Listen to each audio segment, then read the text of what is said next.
So, hello, Sir Bembol. Hello. And of course, everyone is mourning the passing of our great national artist, superstar Nora Aunor. Kayo po, nasan po kayo nung nalaman niyo po yung pagkawala ni Miss Nora Aunor? At home. And unbelievable. Parang bigla. Parang bigla. So, very sad. Sir, what can you say are her best qualities? And of course, nakatrabaho niyo siya.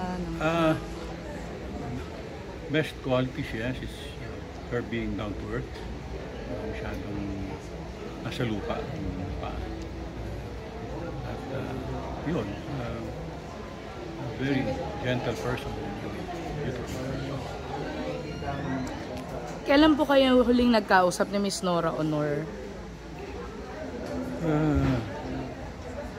Can't really remember. Hindi ko alala kailan na pa kami nag-usap. Pero not long ago. Just can't point the exact time. Sir, kayo po, para sa inyo, pag narinig niyo yung pangalang Nora Aunor, what comes to mind? Great actress. Obviously. Kahit sino naman magtrabaho niya, nakikita talaga yung galing niya. Hindi unmistakable. So, sir, last question na lang po. Was there anything you wish na you could have told her before she passed away? No, she's a good friend.